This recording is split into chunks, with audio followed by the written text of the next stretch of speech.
Hi friends, അസ്സലാമു അലൈക്കും. Welcome back Shanshab recipes.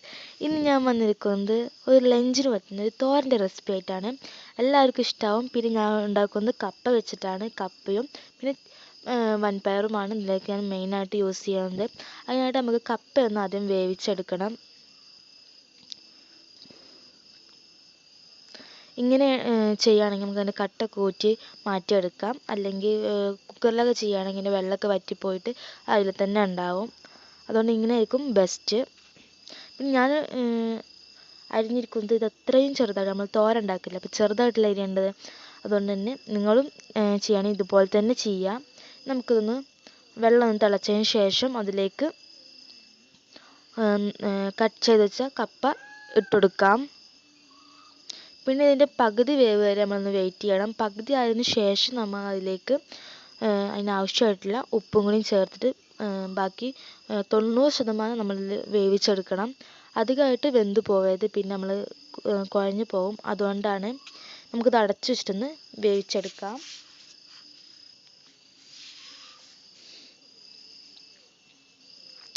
വലിയ ടൈമൊന്നും പിടിക്കില്ല, അത് വേഗത്തിൽ വേവും. അതുകൊണ്ടാണ്. പിന്നെ ഹൈ ഫ്ലെയിമിൽ തന്നെ വെച്ചുകൊണ്ടിരിക്കുക. നമുക്കിത് പകുതി വേവ് വരുന്നവരെ ഒന്ന് വെയിറ്റ് ചെയ്യാം.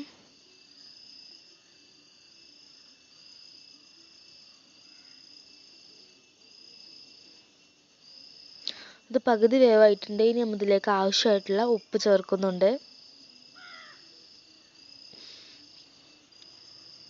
കുറച്ച് ഉപ്പ് ചേർത്താൽ മതി. പിന്നെ നമ്മൾ തോരൻ ഉണ്ടാക്കുമ്പോൾ അതിലും ഉപ്പ് ചേർക്കും. അതുകൊണ്ട് തന്നെ കുറച്ച് ഉപ്പ് ചേർത്താൽ മതി. പിന്നെ ഇതിൽ ഉപ്പിൻ്റെ അംശം ചിലപ്പോൾ വെള്ളം കളയുന്നതോടെ കുറച്ച് പോയെന്ന് വരും. നമുക്ക് അടച്ചു വെച്ചിട്ട് ഒരു 90% കൂടി നമുക്ക് വേവിച്ചെടുക്കാം. പിന്നെ നമ്മൾ 90% വേവിച്ചെടുക്കണം പറയണത് അതിൻ്റെ 10% ആവി കയറുമ്പോൾ വെന്ത് കിട്ടും. അതുകൊണ്ടാണ്. അത് വെന്ത് വരുമ്പോഴത്തേനും നമുക്കൊരു അരപ്പ് തയ്യാറാക്കണം. അതിനായിട്ട് ഞാൻ 2 പച്ചമുളക്, ചെറിയ പച്ചമുളക് ആയതുകൊണ്ടാണ് 2 പച്ചമുളക് എടുത്തിരിക്കുന്നത്. വലുതാണെങ്കിൽ 1 മതി. പിന്നെ അതിലേക്ക് ഒരു കപ്പ് തേങ്ങയും കൂടി ചേർത്ത് കൊടുക്കണം. പിന്നെ നിങ്ങൾ കൂടുതൽ അളവ് ചേർക്കുന്നുണ്ടെങ്കിൽ തേങ്ങയുടെ അളവും കൂട്ടാം.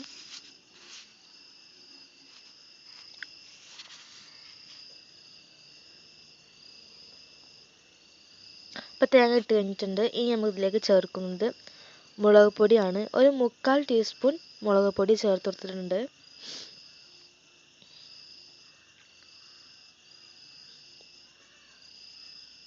പിന്നെ ഒരു 1/2 ടീസ്പൂൺ മഞ്ഞൾപ്പൊടിയും കൂടി, നല്ലൊരു കളർ കിട്ടാൻ വേണ്ടിയിട്ടാണ് ഇതൊക്കെ ചേർക്കുന്നത്.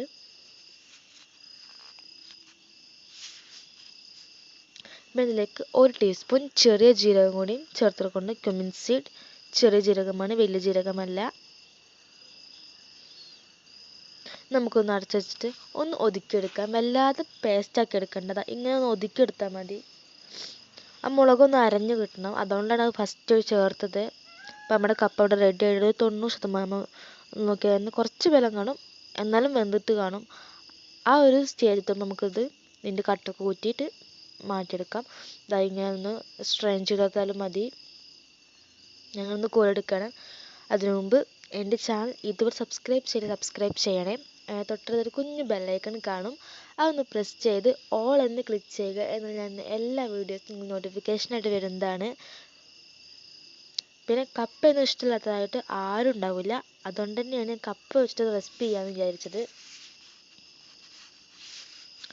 കപ്പയൊക്കെ ഇഷ്ടമുള്ളവർക്ക് അടിയിൽ കമൻറ്റ് ചെയ്യാം. എത്രത്തോളം കപ്പ ഇഷ്ടമുള്ള ആൾക്കാരുണ്ടെന്ന് നോക്കട്ടെ.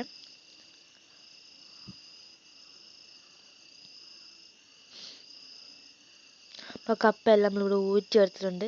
ഇനി നമ്മളത് ഫൈനൽ സ്റ്റേജിലേക്ക് പോവുകയാണ്. അതുകൊണ്ട് തന്നെ ആ പാനിൽ തന്നെയാണ് ചെയ്യുന്നത്. അത് കഴുകിയെടുത്തതാണ്. പാൻ ചൂടായി വരുമ്പോൾ അതിലേക്ക് നമുക്ക് എത്രയാണോ വെളിച്ചെണ്ണയാണ് ചേർത്ത് വെക്കുന്നത്. അപ്പോഴുള്ളൂ ആ ഒരു നാടൻ ടേസ്റ്റ് നമുക്ക് കിട്ടുള്ളൂ. പിന്നെ മൺചട്ടി ഉണ്ടെങ്കിൽ നിങ്ങൾ അതിൽ തന്നെ ചെയ്താൽ മതി. എൻ്റെ കയ്യിൽ അവൈലബിൾ അല്ല.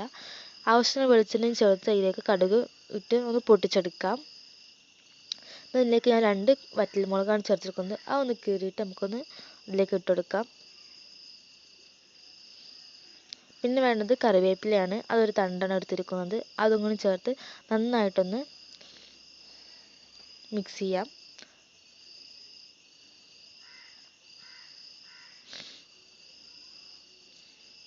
പിന്നെ ഞാനത് ഈ വൻപയർ ഞാൻ നേരത്തെ വേവിച്ചെടുത്തതാണ്. അത് നിങ്ങൾക്ക് എത്രയാണോ നിങ്ങൾക്ക് ഇഷ്ടം, കഴിക്കാൻ ഇഷ്ടം അത്രത്തോളം ചേർത്തെടുക്കാം. ഞാൻ ഇവിടെ 1 കപ്പ് ആണ് വെള്ളത്തിലിട്ടത്. 1 കപ്പിട്ട് 1.5 കപ്പോളം നമുക്ക് വെള്ളം കിട്ടുമല്ലോ, അതുകൊണ്ട് തന്നെയാണ്.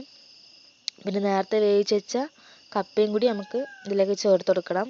എന്നിട്ട് നന്നായിട്ടൊന്ന് മിക്സ് ചെയ്യാം. കപ്പയൊന്നും ഉടഞ്ഞു പോകരുത്, അതുപോലെ വേണം നമുക്ക് മിക്സ് ചെയ്യാൻ വേണ്ടിയിട്ട്. ജസ്റ്റ് ഒന്ന് മിക്സ് ചെയ്താൽ മതി.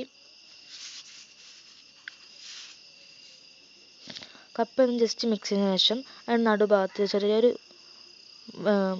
സ്പേസ് ഉണ്ടാക്കുക. എന്നിട്ട് നമ്മൾ നേരത്തെ അരച്ച് വെച്ചത് ഇതിലേക്ക് ആ സ്പേസ് ചേർത്ത് കൊടുത്തിട്ട് കപ്പയും വൻപയറും ഇതിൻ്റെ മുകളിലേക്കൊന്ന് പൊതിഞ്ഞു കൊടുക്കാം. എന്നേ ഉള്ളൂ അതിൻ്റെ ടേസ്റ്റ് നമുക്ക് ഈ കപ്പയിലേക്കും ഇതിലേക്കൊക്കെ വൻപയറിലേക്കൊക്കെ വരിക. ഇനി തേങ്ങ അരച്ച് വെച്ച ജാറിലേക്ക് കുറച്ച് വെള്ളം, ഒരു അര ഗ്ലാസ് വെള്ളമാണ് ഞാൻ ചേർത്തിട്ടുള്ളത്. ഞാൻ ചേർത്തതിൻ്റെ മുകൾ ഭാഗത്തേക്ക് ഒന്ന് കുറച്ച് ഒഴിച്ചു കൊടുക്കാം. എന്നിട്ട് കുറച്ച് വെള്ളം വേണം, എന്നാലും നമുക്ക് ആവി കയറ്റാൻ പറ്റുക. ഇന്ന് അടച്ച് വെച്ചിട്ട് ഒരു 5 മിനിറ്റ് നമുക്കൊന്ന് ആവി കയറ്റാൻ വെക്കാം.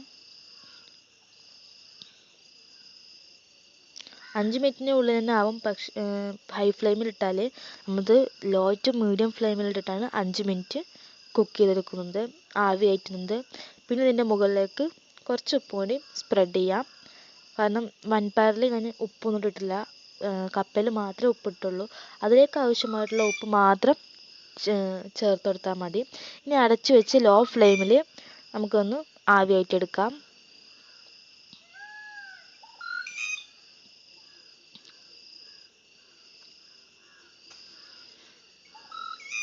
അപ്പോൾ അത് 5 മിനിറ്റ് കഴിഞ്ഞിട്ടുണ്ട്. നമുക്ക് തുറന്ന് നോക്കാം. അത് തുറക്കുമ്പോൾ നല്ലൊരു സ്മെല്ലായിരിക്കും നമുക്ക് കിട്ടുക.